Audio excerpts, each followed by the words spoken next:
And I'm live. Hello, everybody. Welcome back to another video. I'm going to move over to my mic a little bit. Pick this up, sit down closer to me. Hello. Welcome back to the video. Today is my cheat sheet, 196. And so, I believe it's 196. And so with that, I'll be reading Habakkuk. Which I'm getting that word mixed up with other random stuff. Yeah, it looks so weird, like glossy, like look at the Bible with this light. But anyways, I'm gonna get started in chapter 1. I'm gonna be reading chapters 1 through 3, and then for part 2, I'll be reading the first chapter of Zephaniah. I'm not gonna try to pronounce that correctly. Chapter 1. The pronouncement that the prophet Habakkuk saw. Habakkuk's first prayer. How long, Lord, must I call for help and you do not listen, or cry out to you about violence and you do not save? Why do you force me to look at injustice? Why do you tolerate wrongdoing? Oppression and violence are right in front of me. Strife is ongoing and conflict escalates, so the law is ineffective and justice never emerges. For the wicked restrict and the righteous, therefore justice comes out perverted. God's first answer. Look, all the nations, and observe and be utterly astounded. For I am doing something in your days that you will not believe. When you hear about it. Look, I am raising up the Chaldeans, that bitter, impetuous nation that marches across the earth's open spaces. The seas, territories, and sovereignty stem from themselves. Their horses are swifter than leopards and more fierce than wolves of the night. Their horsemen charge ahead, the horsemen come from distant lands. They fly like eagles, swooping to devour. All of them come to do violence. All their faces and they mock kings, and rulers are a joke to them. They laugh at every empty fortress and build siege ram to capture it. Then, when they sleep by like the wind and pass through, they are guilty. Their strength is their God. Habakkuk's second prayer. Are you not from eternity, Lord my God, my Holy One? You will not die, Lord. You appointed them to execute judgment, my rock. You destined them to punish us. Your eyes are too pure to look on evil, and you cannot tolerate wrongdoing. So why do you tolerate those who are treacherous? Why are you silent? Oh, one who is wicked swallows up one who is more righteous than himself. You made mankind like the fish of the sea, like the marine creatures that have no ruler, like the Chaldeans who pull them all up with the hook.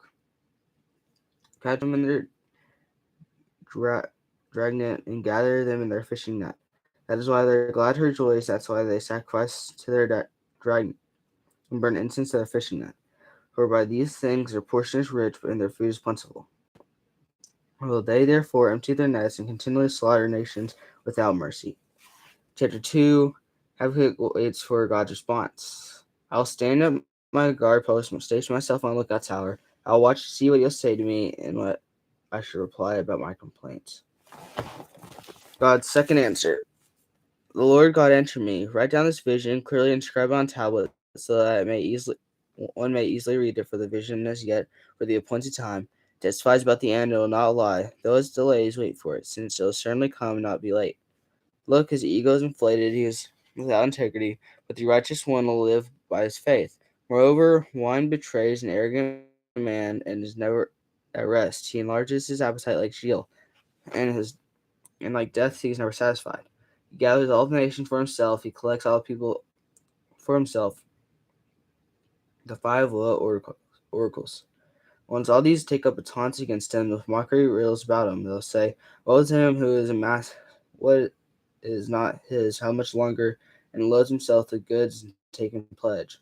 Won't you creditors suddenly arise on those who disturb you wake up? Then you'll become spoil for them, since you have plundered many nations. All the peoples who remain will plunder you because of human bloodshed and violence against land, cities, and all who live in them. Woe to them! Woe to him who dishonestly makes wealth for his house, to place his nest on high, to escape grasp of disaster. You planned shame for your house by wiping out many peoples, and sinning all against your own self. For the stones will cry out from the wall, and the rafters will answer them from the woodwork. Woe to him who builds a city with bloodshed and found the town in justice. It's not from the Lord of armies that the people labor only to fuel the fire, and the country exhausts themselves for nothing. For the earth will be filled with knowledge of the Lord's glory, and the water covers the sea. Woe to him who gives his neighbors drink, pouring out your wrath, and even making them drunk, in order to look at their nakedness. You will be filled with disgrace instead of glory. You also drink and expose your uncircumcision. The cup of the Lord's right hand will come around you, and utter disgrace will come over your glory. For your violence will be against Lebanon and will overwhelm you.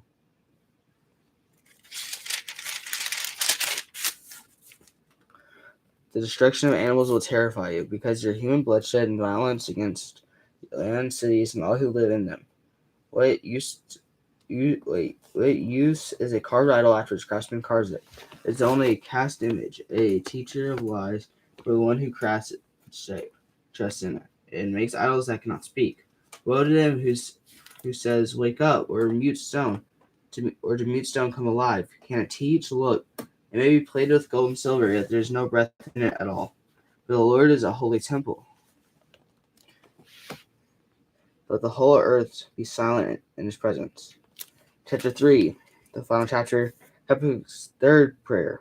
A prayer to the prophet Habakkuk according to Shigionoth.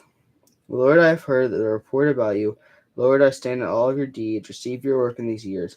Making known in these years, in your wrath, remember your mercy. God comes from Teman, the Holy One from Mount Paran. His splendor covers the heavens, and the earth is full of his praise. His brilliance is like light rays flashing down from his hand. This is where his power is hidden, plague goes down before him, and his pestilence follows his steps. He stands and shakes the earth and looks and startles the nations. The age-old mountains break apart. The ancient hills sink down. His pathways are ancient. I see the tents cushion and stress. The tent curtains of the land of Midian tremble. Are you angry at the rivers, Lord? Is your wrath against the rivers? Or is your rage against the sea when you ride on your horses, your victorious chariot? You took the sheath from your bow, and the arrows are ready to be used with an oath. You split the earth with rivers, the mountains to your shoulder. A downpour of water sweeps by, the deep roar of it with his voice, and with its rage high. Sun and moon stand still in their lofty residence. A flash of your flying arrows at the brightness of your shining spear, you march across the earth with indignation.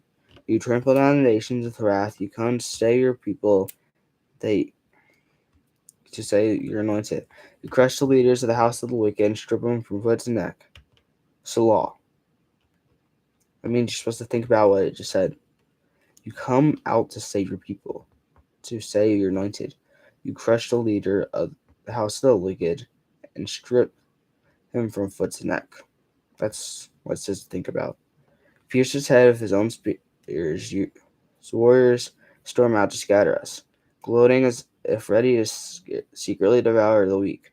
You tread the sea with your horses, stirring up the vast water. Habakkuk's confidence in God is expressed.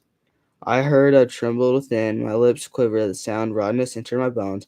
I trembled where I stood, now I must quietly wait for the day of distress to come against the people invading us. Though the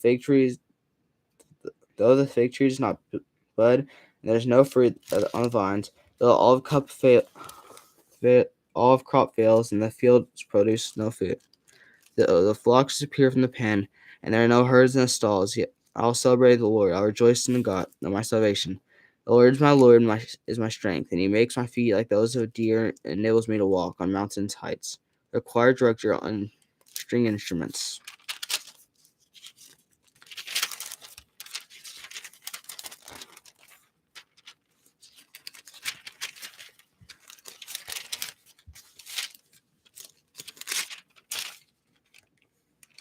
Okay, so that's all for part 1, and I'll see you for part 2, where I read the first chapter of